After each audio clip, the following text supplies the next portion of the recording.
मनोभीष्टं स्थापितं येन भूतले स्वयं रूपा कदा मह्यं ददाति स्वपदान्तिकं। वन्देऽहं श्रीगुरो श्रीयुत्पत्कमलं श्रीगुरून् वैष्णवांश्च श्रीरूपं सागरजातं सागरनगरनाथान्वितं तं सजीवं साद्वैतं सावधूतं पर्जनसहितं कृष्णचैतन्यदेवं श्रीराधाकृष्णपादान् सैगललता श्रीविशाखान्वितांश्च। हे कृष्ण करुणा सिन्धो दीनबंधो जगतपते गोपेश गोपिका कांत राधा कांत नमस्तुते। तप्त कांचन गौरांगी राधे वृंदावनेश्वरी वृषभानुसुते देवी प्रणमामि हरि प्रिय। वाञ्छाकल्पतरुभ्यश्च कृपा सिन्धुभ्येव च पतितानां पावनेभ्यो वैष्णवेभ्यो नमो नमः। जय श्री कृष्ण चैतन्य प्रभु नित्यानंद श्री अद्वैत गदाधर शिवासादि गौर भक्तवृंदा। हरे कृष्ण कृष्ण हरे कृष्ण कृष्ण हरे हरे हरे हरे हरे राम राम राम हरे हरे। तो हरे कृष्णा प्रभु जी माता जी, राम हरे राम राम राम आप हरे सबका हरे। आज की इस कथा में स्वागत है। हम लोग पिछली बार चर्चा कर रहे थे जिसमें हमने चर्चा की थी पिछली बार कि याज्ञवल्क्य मुनि जी भारद्वाज मुनि जी को, जो भारद्वाज मुनि जी ने प्रश्न किया था उसका उत्तर दे रहे हैं। तो अगर मैं एक सेकंड के लिए पिछली उसमें जाऊं ताकि आपको रिवाइव हो जाए कथा, तो भारद्वाज मुनि जी ने प्रश्न पूछा था कि ये जो भगवान राम हैं, जो दशरथ के नंदन हैं, क्या ये परब्रह्म यही हैं, परमात्मा यही हैं?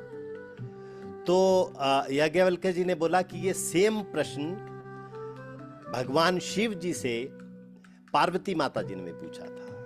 तो इससे पहले कि मैं इसका तुम्हें उत्तर दूं, मैं तुम्हें एक कथा सुनाता हूं। तो उस कथा में उन्होंने सुनाया कि एक बार क्या हुआ, भगवान शिव सती माता के साथ अगस्त मुनि के आश्रम में राम कथा सुनने के लिए गए। तो जब वो वहां पे पहुंचे, जैसे ही आश्रम में पहुंचे, वह अचानक, मान लीजिए हमारे घर में भगवान शिव और पार्वती आ जाएं तो कैसे हम कितने व्याकुल हो जाएंगे, वैसे ही वो भी एकदम से उठे अपने आसन से और उन्होंने उनको प्रणाम किया। वो कथा सुना रहे थे, हालांकि वो उठे, वो उन्होंने उनका चरण जो है वो धोए उनके, और उनको उचित आसन दिया, उनको पूजा की और नीचे बैठ के कथा नीचे बैठ के गाने लगे। उससे जो है सती माता के मन में थोड़ा शक हो गया कि यार, श्रोता अक्सर नीचे बैठता है, कथावाचक ऊपर बैठता है, तो ये तो नीचे बैठे हैं, भगवान शंकर ऊपर बैठे हैं, हम लोग ऊपर बैठे हैं, तो ये क्या हमें कथा सुनाएंगे? तो सती माता ने थोड़ा ध्यान से उस कथा को नहीं सुना, क्योंकि उनको विश्वास नहीं आया। 9 दिन तक कथा हुई। कथा के बाद जो था, उन्होंने अगस्त मुनि ने जो था, अगस्त मुनि ने भगवान शंकर से भक्ति मांगी भगवान जी की, तो उनको पात्र जान के भगवान शंकर ने उनको जो था वो भक्ति प्रदान की। अब राम जी के दर्शन की उत्सुकता थी भगवान शिव में, क्योंकि ताजी ताजी कथा सुनी थी। तो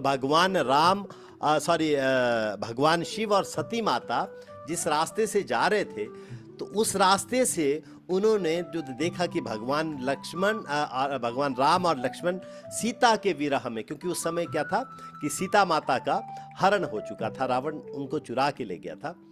तो वो दोनों वहां से जा रहे थे और बड़ी विरह की स्थिति में थे। तो भगवान शंकर ने जैसे ही भगवान राम को देखा तो उनको जो है उन्होंने प्रणाम किया, बोला कि कहे सच्चिदानंद पर धामा, सच्चिदानंद पर धामा कह के उनको जो है उन्होंने प्रणाम किया।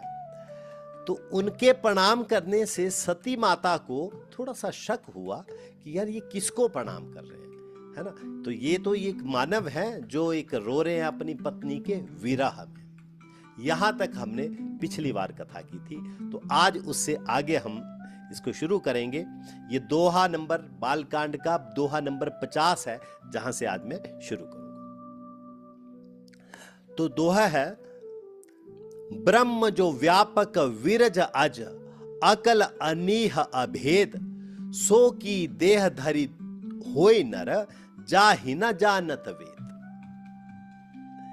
क्या कह रहे हैं कि जो ब्रह्म सर्वव्यापक है, माया और उसके गुणों से रहित है, जो अजन्मा है और जो बुद्धि तथा कल्पना से परे है, जो किसी प्रकार की इच्छा से रहित है और जिसमें कोई भेद नहीं है, और वेद भी जिसे नहीं जान पाते हैं, क्या वही परमात्मा मनुष्य का शरीर धारण कर सकता है क्या?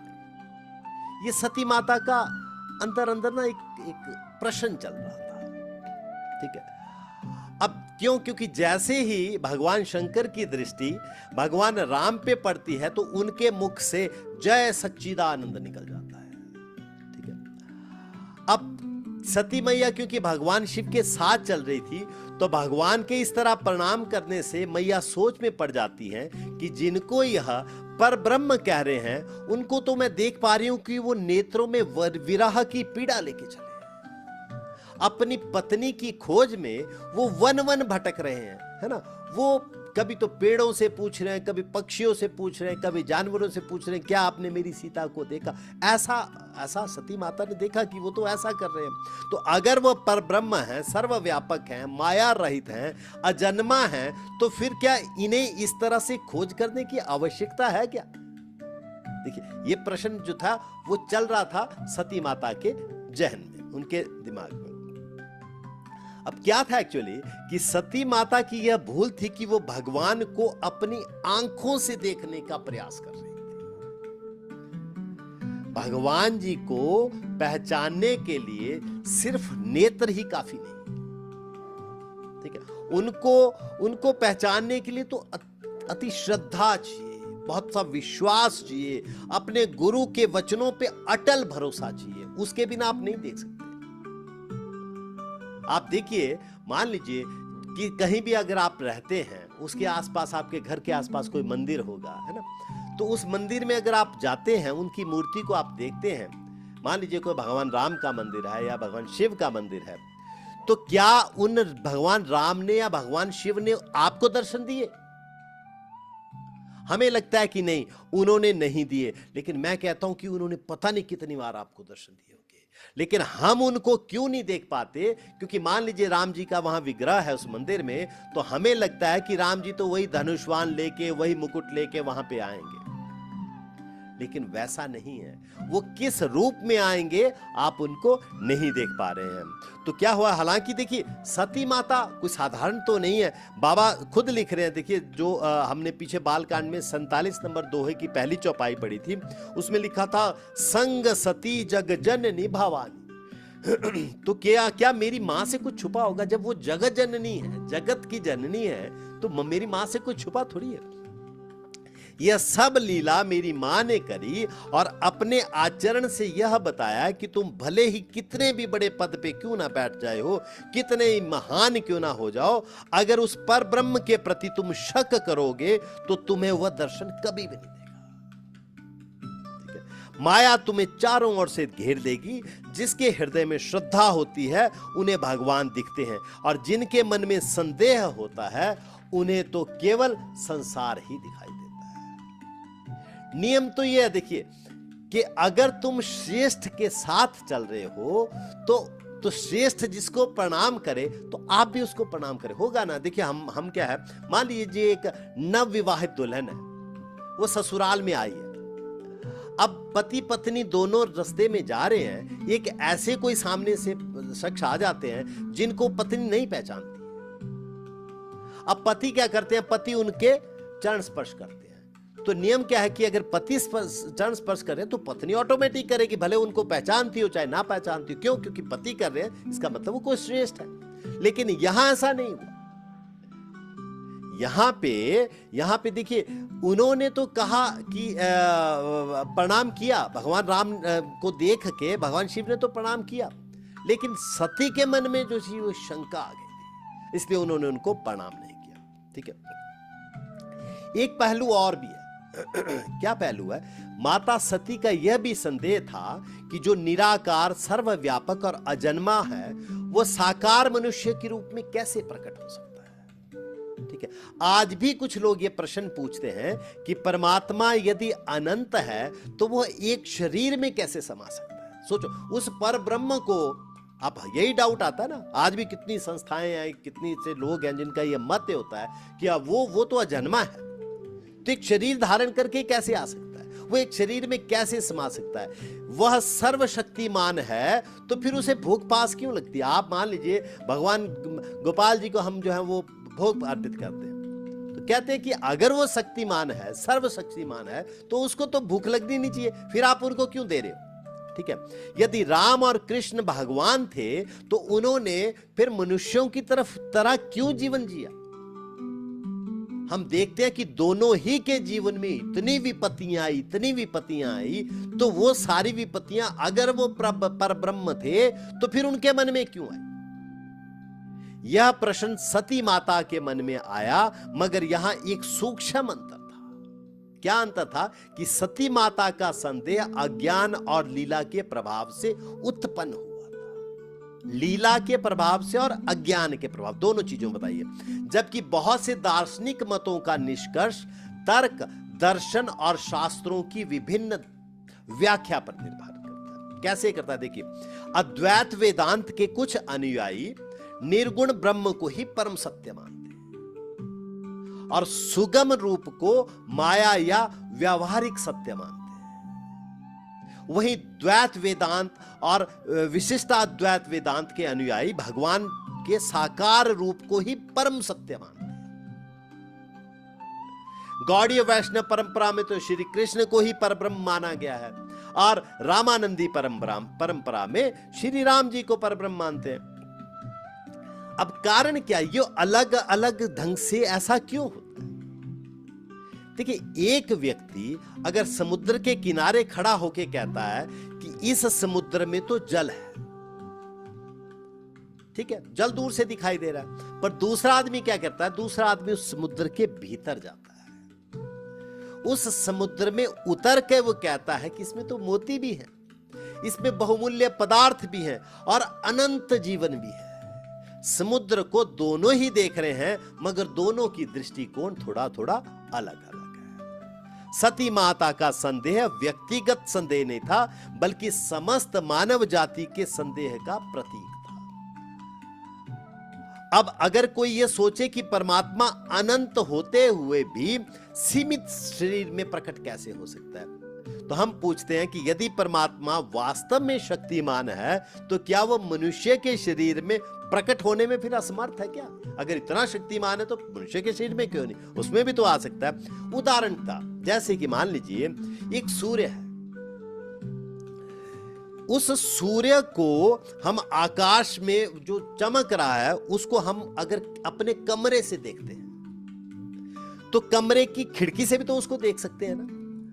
अब कमरे की खिड़की में भी वही सूर्य समा गया, तो क्या इसका अर्थ क्या है कि सूर्य पूरा उस खिड़की के अंदर जो है कैद हो गया? नहीं, सूर्य अपनी विशालता में वहीं स्थित है, मगर उसका प्रकाश एक छोटे से स्थान में भी प्रकट हो जाता है। भक्ति की परंपरा कहती है कि ठीक उसी प्रकार परमात्मा अपनी अनंत सत्ता को बनाए रखते हुए किसी विशेष रूप में भी प्रकट हो सकता है। शिव जी की दृष्टि थी कि राम पर ब्रह्म है, इसलिए इनकी प्रत्येक लीला दिव्य है। वहीं माता सती यह सोच रही थी कि यह मनुष्य की तरह दिखाई दे रहे हैं, इसलिए ये मनुष्य ही होंगे। यही एक दोनों की दृष्टि में अंतर था। अब मान लीजिए एक एग्जाम्पल छोटा सा करके मैं इस चौपाई को क्लोज करूंगा।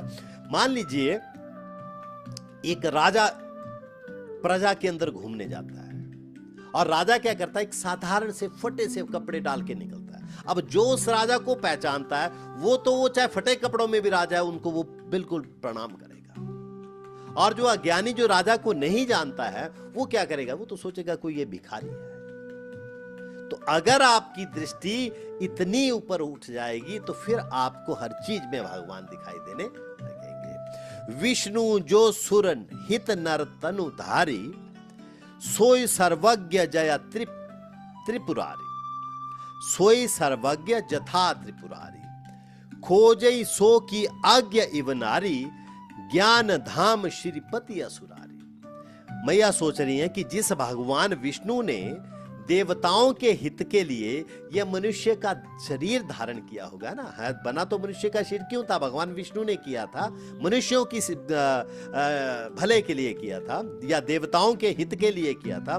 तो वो भगवान की तरह सब कुछ सर्वज्ञ तो है, सब कुछ तो जानने वाले हैं। तो फिर वो ज्ञान के भंडार हैं, लक्ष्मीपति हैं, असुरों के शत्रु वो जो भगवान विष्णु हैं, वो अज्ञानी की तरह एक स्त्री को क्यों ढूंढते फिरेंगे?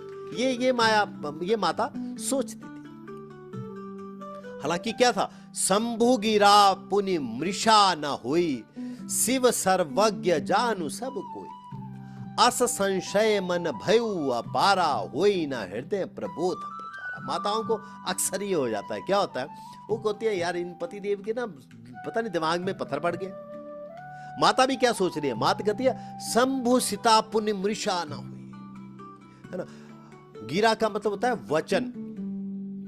सती जी वो सोचने लगी भला भगवान शिव के वचन झूठे कैसे हो सकते हैं, क्योंकि वो सब कुछ जानते हैं, सर्वज्ञ हैं। सती इस प्रकार का अपार संदेह हो गया कि शिव के हृदय में ज्ञान का प्रकाश क्यों नहीं प्रज्वलित हो रहा, वो इन राम को क्यों नहीं पहचान रही? ये साधारण मानव है। यद्यपि प्रगट ना कहू भवानी, हर अंतर जामी सब जानी, सुन ही सती तब नारी सुभाव, संशय असना करी धरकाओ। भगवान शिव कह रहे हैं कि हे भगवानी ने स्पष्ट रूप से कुछ भी नहीं कहा था, हालांकि, है ना, बोला नहीं। माता ने तो सोचा बोला नहीं कुछ भगवान शंकर को, लेकिन भगवान तो अंतर्यामी है, लिखा ना यहाँ पे, यद्यपि प्रगट कहो ना भवानी ने, माता ने कुछ नहीं बोला, पर हर अंतर्जामी सब जाने। भगवान शिव तो अंतर्जामी है, वो तो सब कुछ जान जाते हैं। सुन ही सती तब नारी स्वभाव, वह सब जानते हैं। वह बोले कि हे सती, तुम्हारा स्वभाव हालांकि नारी का है। अब नारियों का स्वभाव, माताओं का स्वभाव क्या होता है? माताओं का प्रथम स्वभाव है शक करना, वो चाहे कोई भी हो, है ना। तो सती माता ने देखिए कि कैसा, माता ने सिर्फ एक उस स्तर पे आके सारा कार्य किया, ये लीला करी, आम आदमी की तरह लीला करी, ताकि जो विचार हर आदमी के अंदर आता है, हर नारी के अंदर आता है, उसको प्रैक्टिकल करके दिखाया। तो क्या कह रहे हैं भगवान शंकर? कह रहे हैं कि हाँ, मैं जानता हूं कि स्त्री का स्वभाव है शक करने का, हर चीज को शक से पहले देखेगी, उसी एंगल से देखेगी, इसलिए तुम शक की दृष्टि से देख रही हो, परंतु ऐसा संदेह आपको मन में नहीं रखना चाहिए जो तुम भगवान राम के प्रति रख रही हो। ऐसा स्पष्टता बोला हालांकि भगवान शिव ने। जासु कथा कुंभज ऋषि गाई, भक्ति जासु मैं मुनि ही सुनाई, सोई गम इष्ट देव रघुबीरा, सेवत जाहि सदा मंदिरा। सोई मम इष्ट देव रघुबीरा। अब क्या कह रहे हैं भगवान? जासु कथा कुंभज ऋषि गाय। कुंभज ऋषि है अगस्त मुनि।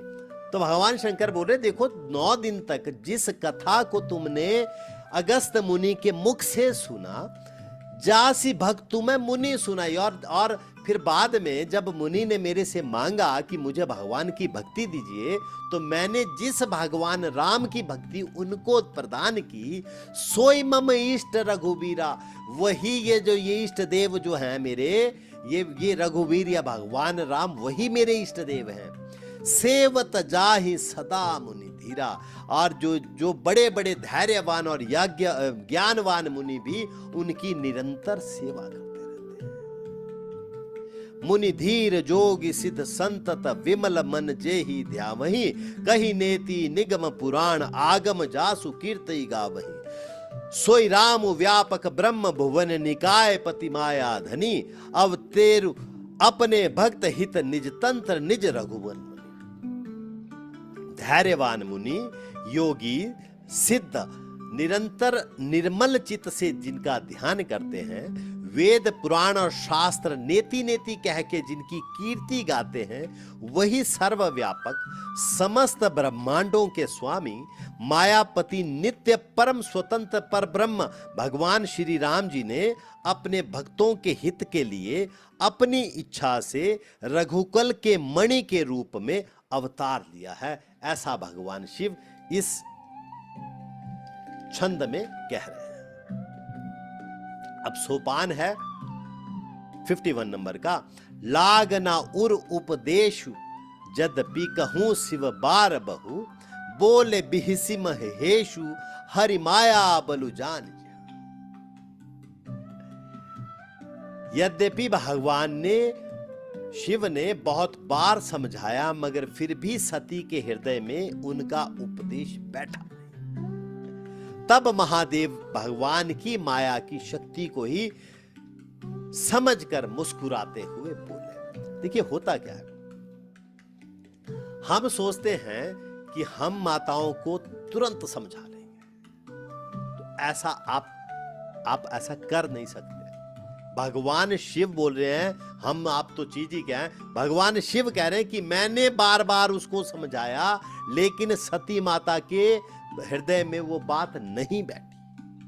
ठीक है, किसी को क्या होता है, किसी को बार बार समझाने का हम लोग प्रयास करते हैं। हमें पता होता है कि अगर वो हमारी बात नहीं मानेगा तो उसे भारी हानि पहुंचानी।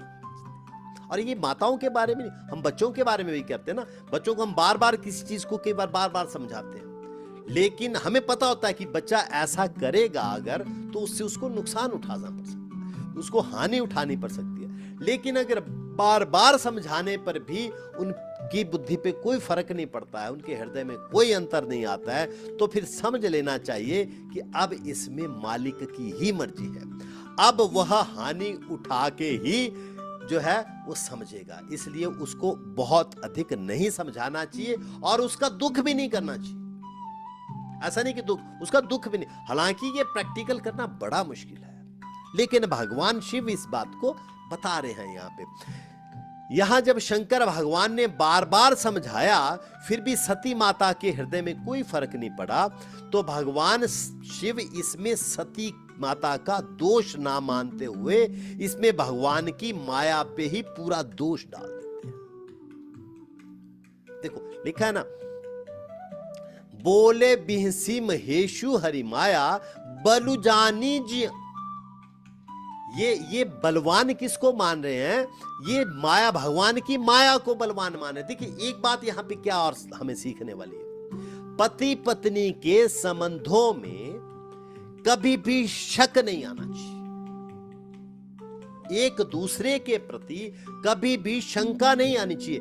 भगवान शिव के सामने भगवान शिव बार बार माता को समझा रहे हैं और माता नहीं समझ रही उस बात को, तो तब भी भगवान शिव दोष किस पे दे रहे हैं, सती माता पे नहीं दे रहे। भगवान कहते हैं, शिव कह रहे हैं कि मेरी सती ऐसी नहीं है। प्रॉब्लम क्या है, ये कहते हैं कि भगवान की माया ही बलवती हो गई है, जिसने सती की बुद्धि हर ली है।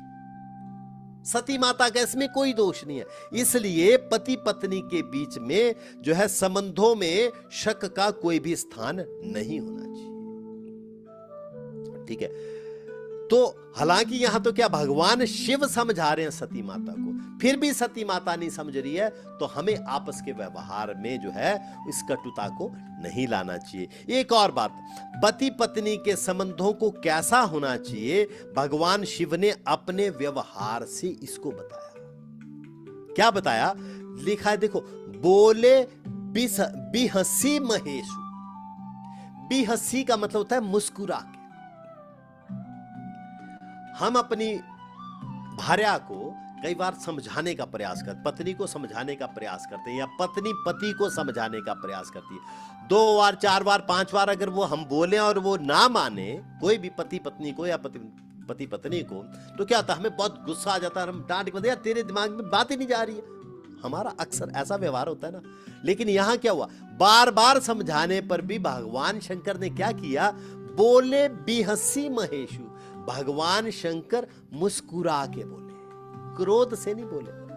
और इस मुस्कुराने का मतलब क्या है? मुस्कुराने का मतलब टॉन्ट में मुस्कुराना भी नहीं है, उपहास करना भी नहीं है। भगवान शंकर ने उपहास नहीं किया, इस बात को और ध्यान रखो। क्यों? अगर लिखा तो ऐसा है ना, बोले बिहसी महेशु। मुस्कुराने का मतलब क्या है कि जैसे मान लीजिए हम क्या करते हैं, एक पेशेंट किसी हॉस्पिटल में एडमिट है, हम उसका हालचाल पूछने जाते हैं, अपने हाथ में कुछ फ्रूट लेते हैं, उसका हालचाल पूछने जाते हैं। अब हालचाल पूछने जाएंगे, वो पेशेंट सीरियस है, वहां पे एडमिट है वहां पे, तो हम क्या बड़े उदास मन लेके जाएंगे कि भैया तेरे साथ तो बहुत बुरा हुआ। अगर हम ऐसा करेंगे ना, तो जो बीमार है वो तो बेचारा हिम्मत ही छोड़ देगा। तो हम क्या करते हैं, हम वहां मुस्कुरा के जाते हैं, और भैया कैसे हैं आप? आपके मुस्कुराने से, आपकी अच्छी अच्छी बातें करने से उस रोगी को बड़ी सांत्वना मिलती है। अब यहां क्या है, माया ने माता सती को जकड़ लिया है। भगवान शंकर को लग रहा है कि माया की वजह से माता सती इस समय रोगग्रस्त हो गई है। तो जैसे कि हम किसी पेशेंट के पास मुस्कुरा के जाते हैं, उपहास नहीं उठाते उसका, वैसे ही भगवान शंकर यहां पे मुस्कुरा के कह रहे हैं माता सती से, है ना। क्या क्या बोल रहे हैं भगवान शंकर जो है, जो मैं तुमरे मन अति संदेहु, तो किन जाई परीक्षा लेहु, तब लगी बैठ अहूं बट छाही, जब लगी तुम एहू मोहि पाई। अब जब समझाने से नहीं समझ रही है माता, तो क्या भगवान शंकर बोलते हैं, जो तुमरे मन अति संदेहु, कि अगर तुम्हारे मन में इतना ज्यादा संदेह हो गया है, इतना ज्यादा शक हो गया है, तो किन जाही परीक्षा लेहूं, तो फिर जाके तुम परीक्षा क्यों नहीं ले लेती, है ना। अगर अपना आपने शक दूर करना है तो जाके परीक्षा ले लो, बोलते हैं। तब लगी बैठ अहूं बट छाही, वहां एक वट का वृक्ष था, तो तब तक जब तक तुम परीक्षा लेके आओगी, मैं यहां पे वट के वृक्ष के नीचे बैठ के तुम्हारा इंतजार करता हूं। जब लगी तुम्हें एहू मोहि पाहे, मैं यहीं तुम्हें, जब तुम वो करके आ जाओगी, मैं तुम्हें यहीं मिलूंगा। अब भगवान शंकर साथ नहीं गए, है ना। भगवान शंकर को तो शक नहीं, भगवान शंकर नहीं साथ। अब जब तू भाई हानि उठा के ही करेगी, तो जा फिर भाई, मैं यहां वट के वृक्ष के नीचे बैठा हूं, तब तक तुम अपनी परीक्षा कर लेके आ जाओ, जिससे तुम्हें समझ आ जाए। लेकिन क्या बोल रहे हैं दूसरी चौपाई में भगवान शंकर बोल रहे हैं, जैसे जाए मोह भ्रम भारी, करे सुजतनु विवेक विचारी, चली सती शिव आय सुपाई, कर ही विचारू करो का भाई। जैसे जाए मोह भ्रम भारी, जिस प्रकार से भी तुम्हारा यह भारी मोह जो तुम्हें हो गया है, ये भ्रम जो तुम्हें हो गया है, जिस तरह से भी ये भ्रम तुम्हारा दूर होता है, तुम जाके उसको करो। मगर क्या याद रखना, करो सो जतनु विवेक विचारी, पर जो भी काम करोगी थोड़ा सोच समझ के करना उसको। बिना सोचे समझे ऐसा मत करना कि उससे तुम्हें हानि हो। समझा रहे हैं इस बात को। चली सती शिव आयुसु पाई, तब शिव जी की आज्ञा पाके सती चलती हैं और मन ही मन में ये विचार करने लगी, कर ही विचारी करो का भाई। मन ही मन में विचार करने लगी कि भाई अब मैं क्या करूं, किस प्रकार से परीक्षा लूं जिससे यह पता चले कि यह भगवान है राम जी या नहीं। इहां शंभु अस मन अनुमाना, दक्ष सुता कहूं नहीं कल्याण, मोरे हूं कह न संशय जाही, विधि विपरीत भलाई। अति सुंदर। क्या कह रहे हैं, भगवान शिव ने यह मन में अनुमान लगाया कि दक्ष कुमारी का वहां जाना किसी भी प्रकार से कल्याणकारी नहीं है, परंतु जब मेरे किसी भी प्रकार से समझाने से सती का संदेह दूर नहीं होता है, तो लगता है कि भाग्य अब इनके प्रतिकूल हो गया है, भाग्य इनके अब विपरीत हो गया है। और जब भाग्य प्रतिकूल हो जाता है ना, तो परिस्थितियां विपरीत दिशा में जा रही हो, तो वहां से किसी भी प्रकार के शुभ परिणाम का हमें जो है वो निकलना। जब आपको लग रहा हो ना प्रभु जी माता जी कि इस टाइम हमारा समय थोड़ा ऐसा चल रहा है कि जो भी काम कर रहे हैं वो उल्टा हो रहा है, तो उस टाइम क्या करना चाहिए? उस टाइम चुपचाप बैठना चाहिए, भगवान जी का नाम लेना चाहिए। ज्यादा छटपटाहट से अगर आप काम करोगे तो जैसे वो हिरण एक जाल में फंस जाता है, तो जैसे जैसे वो और ज्यादा प्रयास करता जाता है तो और ज्यादा फंसता जाता है। तो हमें ऐसा नहीं करना। ऐसे समय में प्रयास करने पर भी परिणाम अनुकूल नहीं होते। होई सोई जो राम रचि राखा, को करी तर्क बढ़ावे साखा। अस कही लगे जपन हरि नामा, गई सती जहां प्रभु सुख नामा। बड़ा ये चौपाई बहुत मशहूर चौपाई है, बहुत प्रसिद्ध चौपाई है। आप लोगों ने भी अक्सर ये चौपाई सुनी होगी।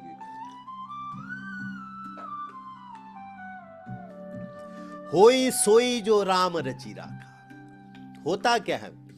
वही होता है जो राम रचि राखा, जिसको वो जिसको जो भगवान राम जी ने रच के लिखा है ना पहले, होगा तो वही। उससे ज्यादा तो कुछ नहीं होगा। इसलिए मैं अपनी बुद्धि के तर्क को कहां तक लेके जाऊं।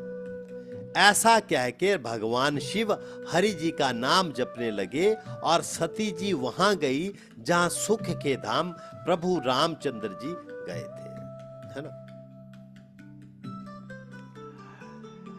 भगवान शिव सर्वज्ञता के अभिमान से नहीं, बल्कि भगवान की लीला की पूर्णता को जान रहे हैं। उन्होंने सोचा कि यदि मैंने सती को समझाया फिर भी उनका संशय नहीं गया, तो अब वही होगा जो भगवान राम जी की लीला है। ठीक है, मेरे चाहने से वो नहीं रुकेगा। इसलिए शिव कह रहे हैं कि होई सोई जो राम रचि राखा। ये जो चौपाई है ना, होई सोई जो राम रचि राखा, ये हम क्या सोचते हैं ये तुलसीदास जी ने लिखा। ये तुलसीदास जी ने नहीं, ये किसने बोली थी चौपाई? ये भगवान शिव ने बोली है। ठीक है, शिव इससे आगे तर्क को रोक देते हैं, क्योंकि लिखा है को करी तर्क बढ़ावे साखा। अब देखिए, आप लोग यहाँ ना हिमाचल में रहते हैं, ज्यादातर आप सेब के फसल आपने देखी है, तो यहाँ हम क्या करते हैं, वो कटिंग करते हैं ना, कटिंग प्राउनिंग होती है ना, जब वो सेब की जब हम सेटिंग करते हैं तो क्या करते हैं, उनकी टहनियों को फालतू को काट देते हैं। इवन हम जब माताएं उसमें लगाती हैं, गमले में फूल लगाती हैं, तो उनको भी क्या करते हैं, गुलाब का फूल जब चलता है तो उसकी टहनियों को, जो फालतू टहनियां, उसको काट देते हैं। तुलसी माता के साथ भी हम ऐसा करते हैं। ऐसा क्यों करते हैं? इसका मुख्य कारण है ताकि जो भोजन उसकी जड़ को जाएगा, तो वो जो बहुत सी शाखाएं बनी है, उन शाखाओं में ना जाके वो फल में जाए और उस पौधे की ग्रोथ हो। इसलिए करते हैं ना। उससे शाखाओं में जाने से कोई ज्यादा उसमें लाभ नहीं होता। यहां क्या कह रहे हैं? यहां लिखा है को करी तर्क बढ़ावे शाखा। भगवान शिव कह रहे हैं ये माता सती से। देखो आप, हमारे भी अक्सर क्या होता है, पति पत्नी में अगर मीठी सी नोक झोंक हो तो पत्नी भी अपने तरफ से 50 तर्क दे देगी और पति भी कोई पीछे नहीं रहेगा, वो भी दे देगा। घंटे डेढ़ घंटे के बाद पत्नी को और 4 चीजें याद आएगी, तो अफसोस उसका लड़ने का नहीं होगा, अफसोस ये होगा, यार ये मेरे पॉइंट उस टाइम याद क्यों नहीं आया, मैंने ये भी तो बोलना था। मगर मजे की बात है कि अगले दिन जब सुबह होती है तो पति पत्नी उस झगड़े को भूल चुके होते हैं। ये कितना सौंदर्य है, देखिए, है ना। ये पारिवारिक जीवन में कितना सौंदर्य है। और कई बार तो क्या होता है, पत्नी नाराज है 2 दिन से और उसको ये याद ही भूल गई है कि मैं नाराज किस लिए हूं, है ना। तो उस जब होना ही ऐसा है तो उन तर्कों को वितर्कों को ज्यादा बढ़ा के फायदा क्या? भगवान शिव बोल रहे हैं भाई इस बात को। हमें ये प्रैक्टिकल सीखना चाहिए। को त होई सोई जो राम रचि राखा, को करी तर्क बढ़ावे साखा। अस कही लगे जपन हरि नामा। ऐसा कह के भगवान शिव ने क्या किया, वट वृक्ष के नीचे बैठ गए थे, उन्होंने तो माला ली और क्या किया, लगे जपन हरि नामा। भगवान शिव तो जपने शुरू कर दिया, भगवान जी का नाम जपना शुरू हो गया। गई सती जहां प्रभु सुख धामा। और सती क्या करती है? सती वहां पे चली जाती हैं जहां पे सुखधाम भगवान राम बैठे हैं। दोहा है 52 नंबर का, 52 नंबर का दोहा है। पुनि पुनि हृदय विचारु करी, धरि सीता कर रूप, आगे होई चली पथ ते ही, जही आवत नर भूप। सती माता ने बार बार मन में विचार किया और फिर सीता मैया का रूप धारण करके उसी मार्ग में आगे होके चली जिसमें मनुष्यों के राजा राम आगे जा रहे थे। तात्पर्य में लिखा है, भगवान शंकर की बात ना मान के सती इस बात पे अड़ी रही कि मैं खुद जाके परीक्षा लेती हूं और देखती हूं कि राम भगवान हैं कि नहीं है। माता मानी नहीं मां भगवान की बात, कहती है कि नहीं नहीं नहीं ठहरो, मैं अपने आप जरा टेस्ट करके आती हूँ कि भगवान राम ये राम है कि नहीं है। अब आ तो गई परीक्षा लेने के लिए, लेकिन मन में सोचा कि परीक्षा लूंगी कैसे ये पता चले कि ये भगवान राम हैं या कोई साधारण मानव है। ठीक है, सती का संशय बाहरी नहीं है, सती का संशय भीतर। क्यों? क्योंकि लिखा क्या है, पुनि पुनि हृदय विचारू करे, अर्थात बार बार हृदय में उन्होंने विचार किया। सती के सामने दो परिदृश्य हैं, एक तो उनके सामने शिव जी भगवान राम जी को परब्रह्म मान के प्रणाम कर रहे हैं। एक देखिए, ये दो सीन चल रहे हैं ना सती माता के सामने। एक भगवान शिव जो हैं भगवान राम को परब्रह्म मान रहे हैं और उनको प्रणाम कर रहे हैं, एक सीन है। और सेकंड सीन कौन है? वही जो राम जी आंसुओं को बहा रहे हैं और माता सीता को की याद में बार बार रो रहे हैं और इधर उधर जो है वो उनको तलाश कर रहे हैं, व्याकुल है। यही संशय उनको परीक्षा की ओर लेके जाता है। सती ने बहुत विचार किया और फिर विचार के क्या किया, उन्होंने सीता माता का रूप धारण किया। सीता माता का ही रूप धारण क्यों किया? क्योंकि सती ने सोचा, देखो अगर तो ये राम साधारण मानव होंगे तो जैसे मैंने इनकी पत्नी का रूप धारण किया, ये तुरंत दौड़ के आ जाएंगे और मेरे को पकड़ेंगे कि ओहो कहां चली गई थी सीता। और अगर ये भगवान होंगे तो तब ये तुरंत पहचान जाएंगे। ऐसा सोच के सीता माता का रूप धारण कर लिया सती माता। यहां राम कथा का कमाल देखिए, भगवान राम तो लीला कर ही रहे हैं परंतु सती माता भी लीला कर रही है। ठीक है, क्योंकि मार्कंडेय पुराण में देवी की स्तुति करते हुए देवतागण कहते हैं। देवतागण, इस बात को ध्यान रखना, कौन सी शब्द हमारे दिमाग में क्या आता है कि जो चीज किसी ऑथर ने लिखी तो हम सोचते हैं उसने कही। नहीं, तुलसीदास जी रामायण की इस मानस में तुलसीदास जी ने तो बहुत कम चीजें कही हैं, बाकी तो कोई जो तीन अलग अलग घाटों पे कथा हो रही है वो तीन लोग बोल रहे हैं। तो यहां क्या, मार्कंडेय पुराण में देवी की स्तुति करते हुए देवता कहते हैं, त्वम वैष्णवी शक्तिर्वीर्या विश्वस्य बीजम परमामसि माया। अर्थात आप विष्णु की शक्ति हैं, आप विश्व का बीज हैं और परम माया है। शाक्त परंपराओं और अनेक पुराणों में इन रूपों को एक ही आदि शक्ति के विभिन्न रूप माना गया है, फिर वो चाहे महादेवी चंडिका हो, दुर्गा हो, पार्वती हो या सती, ये एक ही रूप माना गया है। भक्ति और पुराण परंपरा में माया के दो रूप बताए गए, एक महामाया और दूसरी योग माया। माना है ना, हमने पढ़ा है इस बारे में कि दो तरह की माया होती है, एक महामाया होती है और एक योग माया होती है। महामाया मुख्यतः जीव को भगवान से विमुक्त करके संसार के बंधन में बांध के रखती है। महामाया का काम ही है, वो क्या करेगी कि जीव को भगवान से विमुख करेगी, भगवान से उसका नाता हटाएगी और क्या करेगी, और संसार के बंधन में उसको बांध के रखेगी। ये क्या क्या करती है? ये मनुष्य में अहंकार, देहाभिमान, विषय शक्ति आदि को बढ़ाती है।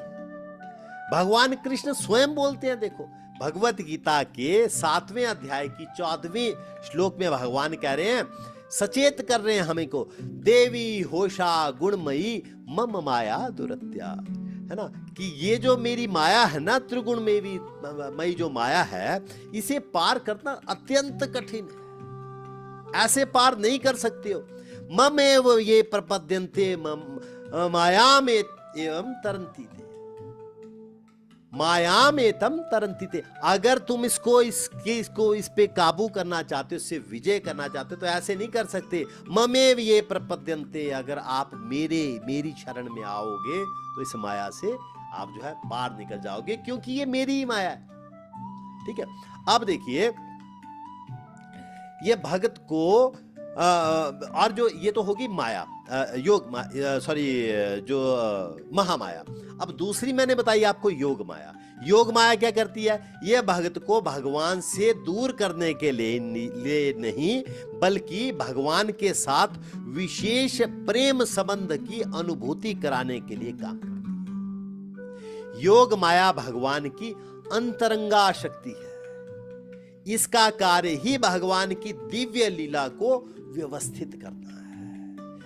इसलिए ये जो माया है ना, जब भगवान कृष्ण, आप याद होगा कि माया, भगवान कृष्ण जब पैदा हुए थे तो भगवान कृष्ण को तो ले गए पिताजी पार, और जो वहां बेटी पैदा हुई थी उसको लाके यहाँ रख दिया। कंस ने सोचा ये तो यहाँ तो पुत्र होना चाहिए था, पुत्र ही कैसे? उसको ने उठा के जैसे पटका तो वहां से कौन गई थी? योग माया गई थी कि हे कंस, ये बोल के कि जिसको तू मारना चाहता तू नहीं मार सकता है, जिसके हाथों तेरा वध होना वो तो कहीं जन्म ले चुका। वो कौन बोल रही थी? योग माया।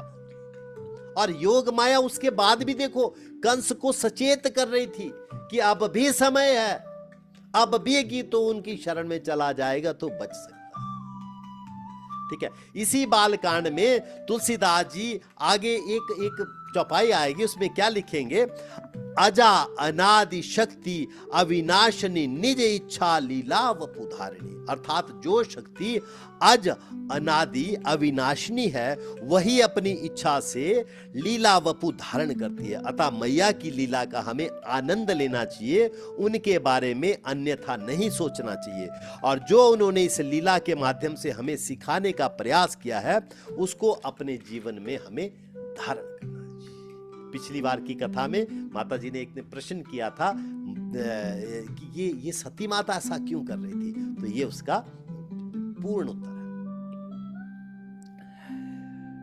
लक्ष्मण दीख उमाकृत वेशा, चकित भय भ्रम हृदय विशेषा। कही न सकत कछु अति गंभीरा, प्रभु प्रभाव जानत मति धीरा। लक्ष्मण दीख उमाकृत वेशा। लक्ष्मण जी ने देखा, वो जो वेश देखा, तो वेश में क्या देखा? सीता माता को नहीं देखा, क्या देखा? लक्ष्मण दीख उमाकृत वेशा। उमा सती माता का नाम है कि सती माता ने वेश बनाया है, उमाकृत वेशा है ना। चकित भय भ्रम हृदय विशेषा। उनको क्या हुआ? वो उसको रूप को देख के चकित हो जाते हैं, उनके हृदय में बड़ा संशय हो जाता है।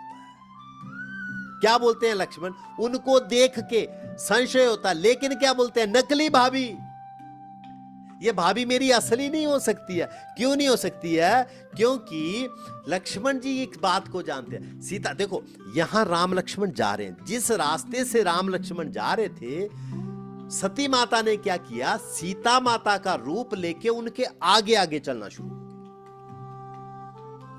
अब जब वो आगे आगे चल रही थी, वहीं से लक्ष्मण जी ने पहचान लिया कि यह जो है, यह मेरी भाभी नहीं हो सकती है, ये सती माता है। क्यों नहीं चल सकती? क्यों नहीं हो सकती? क्योंकि मेरी भाभी आज तक जब भी चली है तो राम भगवान के पीछे चली है, और ये क्या? ये तो आगे आगे चल रही है। इसका मतलब क्या है कि ये जो है वो मेरी भाभी नहीं हो सकती। लेकिन कहीं ना सकत कछु अति गंभीरा, वो गंभीर हो गए और लेकिन कुछ कहे नहीं, बोले नहीं कुछ। क्यों नहीं बोले? प्रभु प्रभाव जानत मति धीरा। वो भगवान, वो तो मेरे साथ जो चल रहे हैं वो तो भगवान राम हैं, पर ब्रह्म हैं। वो उनके प्रभाव को तो मैं जानता हूं। अगर मैं ही इनको पहचान गया हूं तो ये नहीं पहचानेंगे क्या? इसलिए जो था, ये सब भांप लेने के बाद भी लक्ष्मण अति गंभीर हो गए, मगर कुछ नहीं कह सके, क्योंकि वह राम जी जो साथ साथ चल रहे थे और राम जी के प्रभाव को वो जानते थे। ठीक है। सती कपटु जानेऊ सुर स्वामी, सब दर्शी सब अंतर जामी। सुमिरत जाहि मिटई अज्ञाना, सोई सर्वज्ञ रामु भगवान। सती के कपट को भगवान श्री रामचंद्र जी जान गए, क्योंकि वह तो सब कुछ देखने वाले और सबके हृदय की बात जानने वाले हैं। जिनके स्मरण मात्र से ही अज्ञान का नाश हो जाता है, वही सर्वज्ञ भगवान श्री रामचंद्र जी हैं। तुलसीदास जी कह रहे हैं यहां पे, सती कपटु जाने सुर स्वामी। भगवान राम जी ने देवताओं के जो स्वामी हैं, वो जो सबको देखते हैं और हर प्राणी के हृदय की बात को जानते हैं, अपने मन की बात संसार से जो मनुष्य नहीं छुपा सकता है, उन भगवान जी से, ऐसे सर्वज्ञ और अंतर्यामी भगवान राम का सच्चे मन से स्मरण करने पे मनुष्य अज्ञान और भ्रम जो है उनका धीरे धीरे दूर हो जाता है। ठीक है, भगवान राम हमारे बाहरी कर्मों को ही नहीं देखते, बल्कि हमारे मन के भीतर छिपे हुए भाव को भी जानते हैं। इसलिए उनके सामने दिखावा नहीं करना चाहिए, बल्कि सच्चे हृदय से समर्पण करना चाहिए। सत्य की न चहतहु दुराऊ, देखू नारी स्वभाव प्रभाव। निज माया बलु हृदय बखानी, बोले बिहसी रामू मृदुवानी। सती की न चह तनु दुरा। सती माता यह कपट जिसको छुपाना चाहती है, वह सीता मैया का रूप धरकर भगवान की परीक्षा लेने आई है। और भगवान राम यह सब कुछ जानते हैं, मगर फिर भी भगवान यह नहीं कहते कि मुझे सब पता है, तुमने यह किया है। भगवान जानते हुए भी सती माता की लाज रख लेते। देखो यहां पे भी बात एक बड़ी सीखने लायक है। अगर कोई आदमी आपके सामने आ रहा है, ठीक है, और आपको उसकी भूल या कमजोरी पता भी लग गई है, ठीक है, उसने कोई चीज आपसे छुपाई है जो आपको पता भी लग गई है, तब भी उसको उजागर करके अपनी उपलब्धि नहीं मानना चाहिए। उनको ये नहीं कहते फिरना चाहिए मुझे सब पता है, नहीं नहीं नहीं। यहां ये भगवान राम इस अपने व्यवहार से सिखा रहे हैं। क्या सिखा रहे हैं? भगवान राम ये विवेक हमें सिखा रहे हैं कि यदि किसी निर्दोष को नुकसान ना हो रहा हो, या वहां मौन रहना दया नहीं बल्कि कायरता हो रही हो, यदि किसी पर अगर तो ये दो कंडीशंस हैं। देखो, अगर आपके मौन रहने से किसी का नुकसान होता हो, या दूसरा आदमी आपको कायर ही समझ रहा है चुप रहने से, ठीक है, अगर ये दो परिस्थितियां ना हो, तो यदि किसी का पर्दा आपके सामने खुल भी गया हो, तो उस पर्दे को वहीं ढके रहने देना भी एक प्रकार की दया ही है। हर बात को जान लेना बुद्धिमानी नहीं है। कहां बोलना है, कहां चुप रहना है और किस तरह से बोलना है, यही धर्म की सूक्ष्मता है। जोरी पानी प्रभु कीन प्रणामु, पिता समेत लीन निज नाम। कहे बहोरी कहां वृष केतु, विपन अकेली फिर हूं कहीं हेतु। अब क्या किया? जोरी पानी प्रभु कीन, जोरी पानी, जोरी मतलब जोड़ के, और पानी किसको बोलते हैं? हाथ को। भगवान राम ने क्या किया? अपने दोनों हाथों को जोड़ के पहले तो सती माता को प्रणाम किया, और फिर अपने पिता सहित अपना नाम बनाया। पिता समेत लीन निज नामु। अपना नाम कैसे लिया? पिता के सहित उन्होंने नाम लिया। उसके बाद फिर उन्होंने सती जी कहेउ बहोरी कहां वृष केतु। पहले तो क्या किया? पहले तो उन्होंने नाम। अच्छा देखो एक बात और है, हमें क्या आदत है, हमें कोई फोन भी किसी का आएगा ना, हम किसी को फोन भी करेंगे ना, तो फोन करके क्या कहते हैं? पहचाना आपने? यार भाई वो कैसे पहचान? अगर तो आपका नंबर उसके फीड होगा तब तो वो पहचानेगा। अगर उसने फीड ही नहीं किया बेचारे ने, तो आप कैसे उसको पहचान, वो कैसे आपको पहचाने? तो हमारा प्रश्न क्या था? पहचाना आपने? या कभी बड़े दिनों के बाद किसी को मिले अचानक, पहचाना आपने? नहीं नहीं नहीं, यह व्यवहार नहीं है। यहां पे भगवान राम सिखा रहे हैं, ये कह रहे हैं, सर्वप्रथम कह रहे हैं जोरी पानी प्रभु की ना प्रणाम। सबसे पहले अगर आप किसी को मिलते हो तो पहले तो हाथ जोड़ के उसको प्रणाम करिए। उसके बाद पिता समेत लीन, उसके बाद आप अपनी इंट्रोडक्शन दीजिए कि मैं फलाना राम हूं, फलाना का बेटा हूं, ठीक है। उनके बाद ये पहले तो आप ये करिए, तो भगवान राम ने पहले तो ये किया, उसके बाद क्या किया, उसके बाद असली काम किया। कहे बहोरी कहाँ वृष के तू, उन्होंने ये नहीं बोला कि आपने ये रूप क्यों बना के आई हैं, ऐसा सीता क्यों बना के, नहीं नहीं नहीं, जैसे उन्होंने उन रूप को बिल्कुल देखा ही नहीं, माता के पर्दे को हटा वो कर दिया कि डाल दिया, उस बात पे पर्दा डाल दिया और पहचाना नहीं कि आप ऐसा रूप क्यों बना के आई। सीधा क्या पूछते हैं, कहो बहोरी कहाँ वृष केतु, वो वृष केतु वो भगवान शिव कहाँ हैं ये तो बताओ। विपिन अकेले फिर हूं के हेतु, और आप ये विपिन ये जो जंगल है ये बड़ा भयानक है, अकेला जंगल है, इस वीरान जंगल में तुम जो है वो क्यों घूम रही हो, ये जंगल बड़ा भयानक है। देखो सीता थोड़ी देर के लिए अकेली रह गई और उसका हरण हो गया, उसको कोई चुरा के ले गया, तो आप जो हैं वो क्यों यहाँ पे इस जंगल में ऐसे क्यों भटक रही हो, और आपके पतिदेव यहाँ पे क्यों नहीं है, आपके पतिदेव कहाँ हैं, वो वृष केतु भगवान शिव जो है वो कहाँ पे है। अब सती माता जिस पर्दे को करके गई थी, ये छुपा के गई थी, ये बताने के लिए कि मैं तो एकदम से करूंगी, तो वो पर्दा भगवान ने तो वैसे रखा, उस पर्दे की तरफ तो नजर ही नहीं दी, और अंतर की बात सीधी पूछ ली कि आप अकेली कहाँ घूम रही हो, ये जंगल बड़ा वीराना है, यहाँ देखो सीता रह गई थोड़ी देर तो उसको कोई हरण करके ले गया, तो भगवान शिव कहाँ हैं, ये प्रश्न किया। अब माता जिस बात को छुपा रही थी वो बात तो एकदम से उजागर हो गई। उसके बाद माता का क्या रिएक्शन होता है, भगवान शिव के पास वो फिर क्या बोलेगी जाके, और भगवान राम उनको क्या माया अपनी दिखाते हैं, इसकी चर्चा हम अगली कथा में करेंगे। तो आज की इस कथा को मैं यहीं पे विराम देता हूं। मैं आपको अनम्यूट करने की ऑप्शन देता हूं। अगर आपका इस